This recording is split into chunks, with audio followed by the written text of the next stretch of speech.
¿Sobrevivirías en tercera clase en un barco victoriano? No creo poder, pero sí quiero probar lo que comían. Hoy prepararé puré de galletas marinas, cerdo salado y un poquito de verduras, un platillo llamado hash de galleta.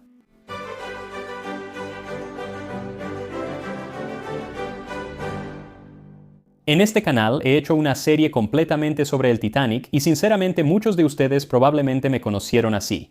Y en esa serie hice un video sobre lo que comían en tercera clase y hablé de cómo fue una gran mejora en comparación con lo que comían los pasajeros de tercera clase o de entrepuente en las décadas anteriores. Durante gran parte del siglo XIX, si viajabas en entrepuente en un barco de pasajeros, comías lo mismo que la tripulación, solo que debías cocinar tú mismo.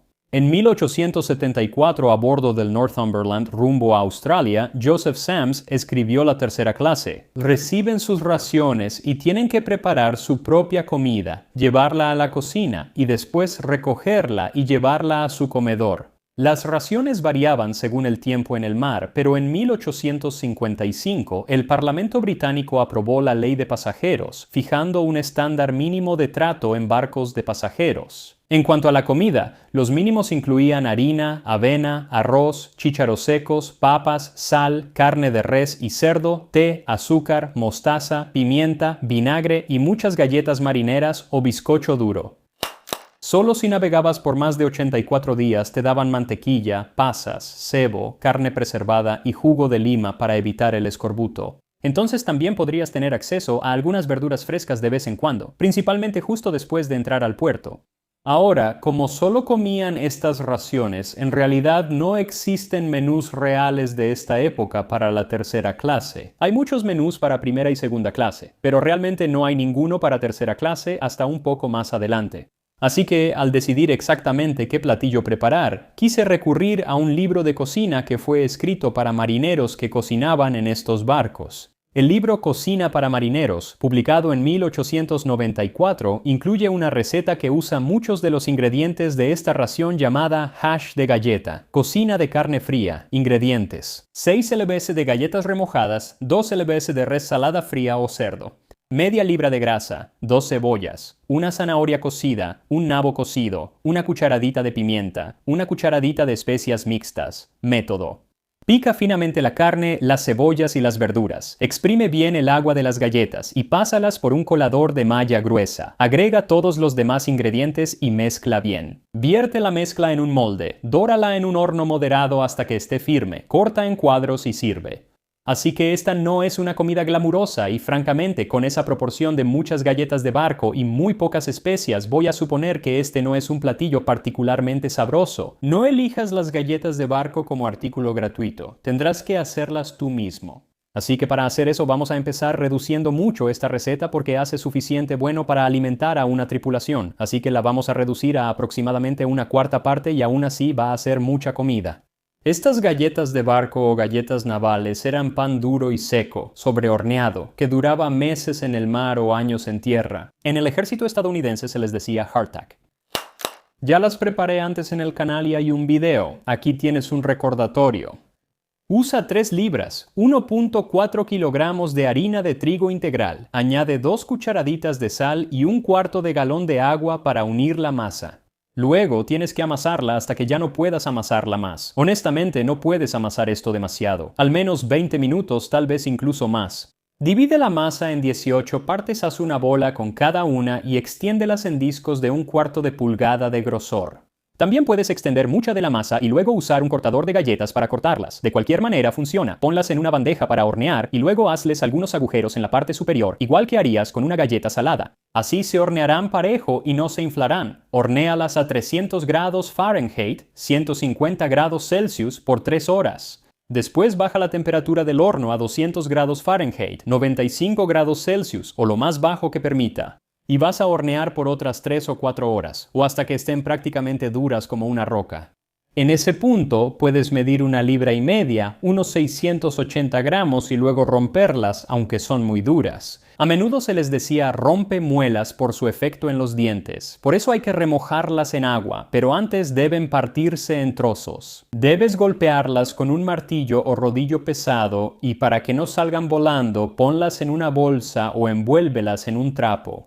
Como dijo el recién fallecido Neil Sedaka, partirlas es difícil, pero si las partes en trozos pequeños, ponlas en un tazón grande y añade agua hirviendo. Y luego, después de unos minutos, habrán absorbido gran parte de esa agua y puedes agregar un poco más. Luego déjalas remojar por al menos 1 o 2 horas, pero de preferencia como 6 o 7 horas, incluso toda la noche.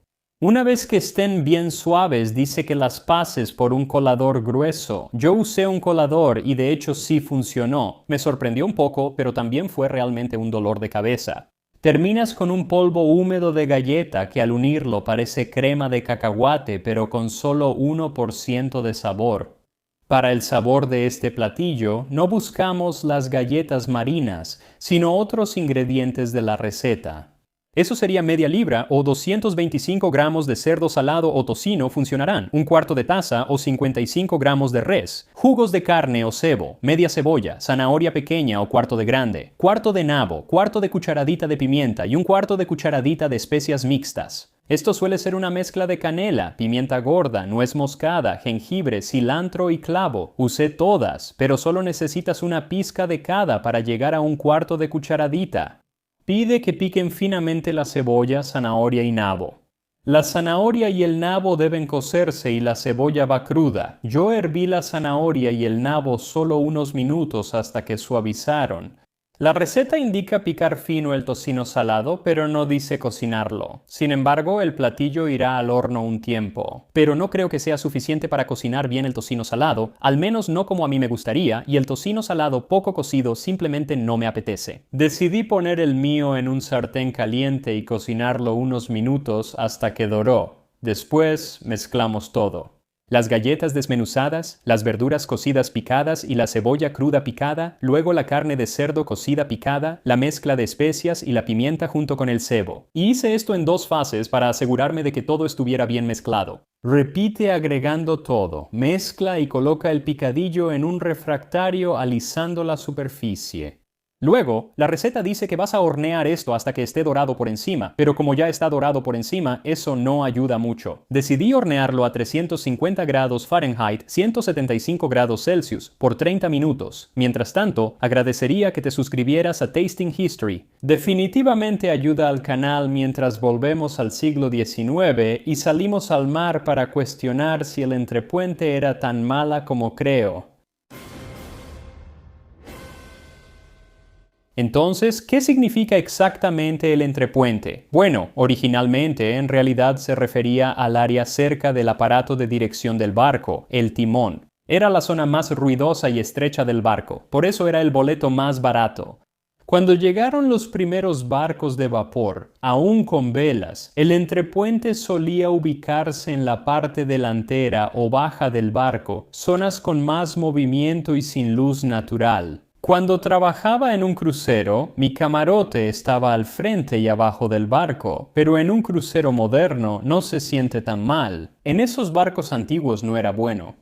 Durante este periodo, a mediados del siglo XIX, la primera clase se llamaba clase salón por sus comedores elegantes y la segunda clase era clase camarote. Esto es porque ellos y la primera clase tenían camarotes privados para dormir y vestirse.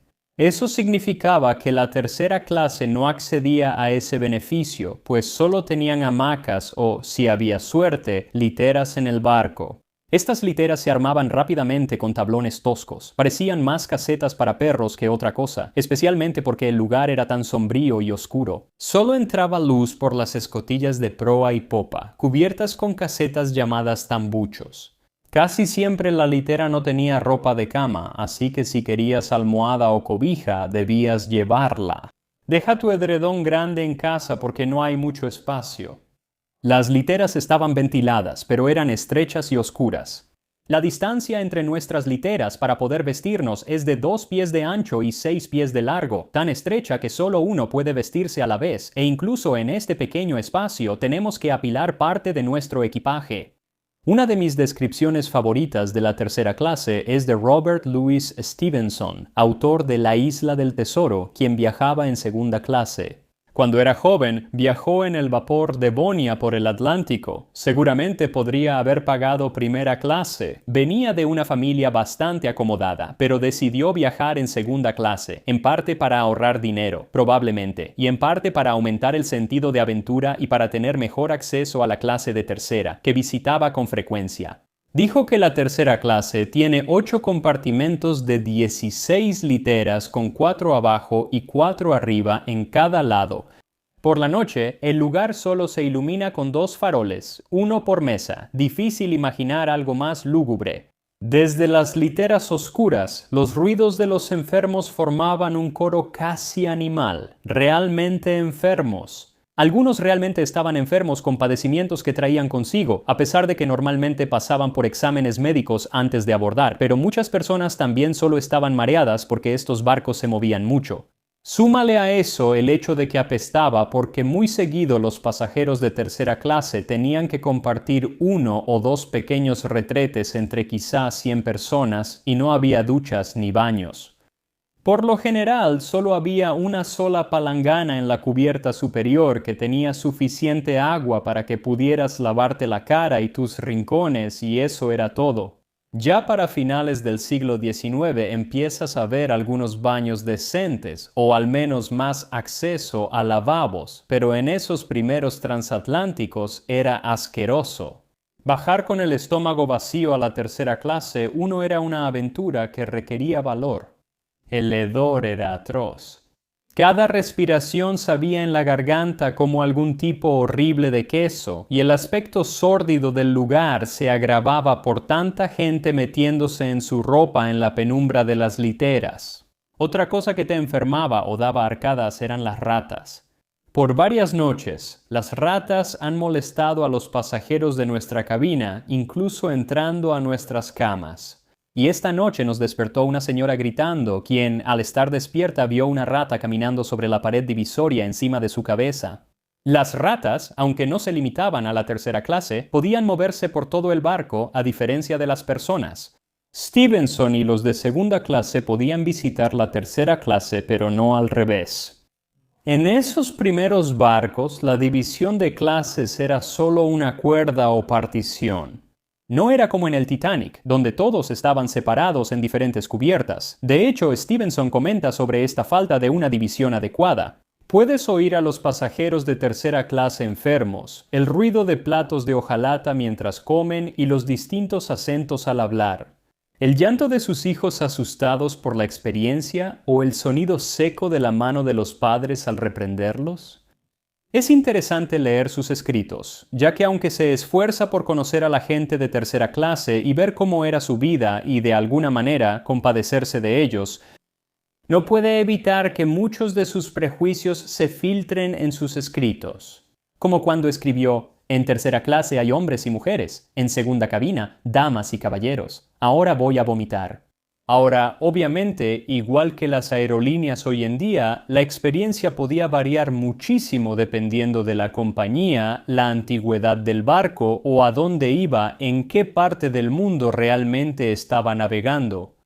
Además, estaba la cuestión de si este era un barco con primera, segunda y tercera clase, o si era un barco de emigrantes solo con pasajeros de tercera clase. Porque esos no solían ser la mejor experiencia. En 1849, Herman Melville, autor de Moby Dick, escribió Redburn, su primer viaje. Era una historia semi-autobiográfica de su tiempo como joven marinero en un barco. Este barco principalmente transportaba personas entre Estados Unidos e Inglaterra, a menudo inmigrantes irlandeses que huían de la hambruna de la papa hacia América. Y en él habla sobre cómo mira hacia abajo para ver a los pasajeros de tercera clase subiendo a cocinar en lo que él llama la cocina de los pasajeros. Esta cocina era una gran estufa abierta o una cocina de hierro hecha expresamente para barcos de emigrantes, completamente desprotegida del clima y donde únicamente se les permitía a los emigrantes cocinar su comida mientras estaban en el mar. Él cuenta que en la mañana, durante su guardia, al amanecer un hombre de tercera clase subía a encender el fuego en cubierta. Y apenas el fuego estaba bien encendido, subían las ancianas, los hombres y los niños, cada uno armado con una olla de hierro o una cacerola. E invariablemente se armaba un gran tumulto sobre de quién era el turno de cocinar. A veces, los más pendencieros peleaban y volcaban las ollas y cacerolas de los demás. Lo que él dice que realmente encontró terrible fue que, con tantos pasajeros y usando solo una estufa, en realidad tenías mucha suerte si lograbas conseguir aunque fuera una comida cocida al día. Porque tan pronto como se ocultaba el sol, él tenía órdenes de apagar el fuego de la estufa con agua salada. Quienes seguían en la fila y no alcanzaban a usarla debían ir a la parte baja del barco y comer sus raciones sin cocinar. Solo esperaban que mañana pudieran levantarse antes y ser los primeros en la fila.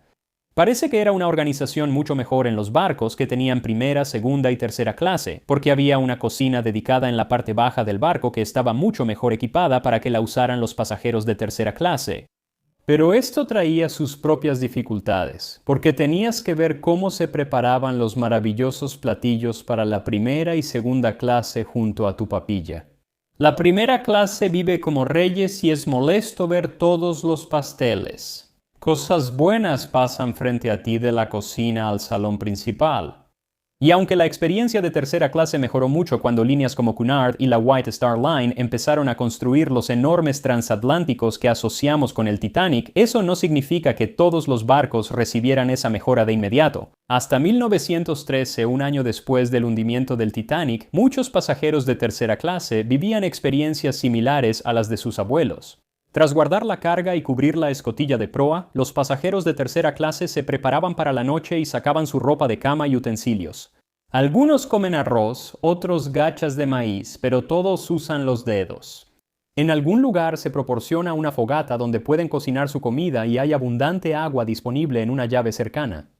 En otros barcos, las mejoras iniciaron décadas antes, como en tiempos de Robert Louis Stevenson, que en 1879 viajó en segunda clase. Él escribió: según mi experiencia, la diferencia principal entre nuestra mesa y la de los pasajeros de tercera clase eran la mesa y los platos de loza. Además de la avena, común para todos, había estofado irlandés, a veces pescado o croquetas.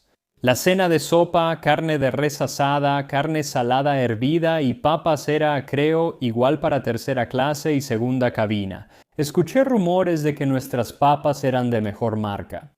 Probablemente eran papas preservadas que, sin importar la marca, no se comparaban con una papa real.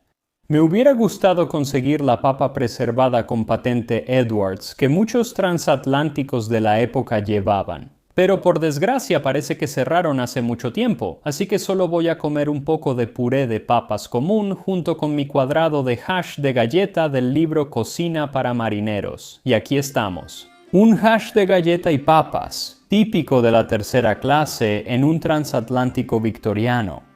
De hecho, huele bastante bien, así que tengo curiosidad por saber a qué sabe. Voy a tomar cebolla y otras cosas, pero también quiero un poco de la parte de arriba. Y aquí vamos, buen provecho.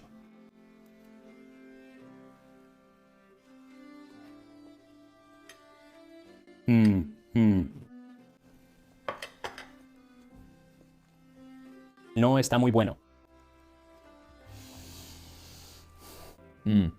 O sea,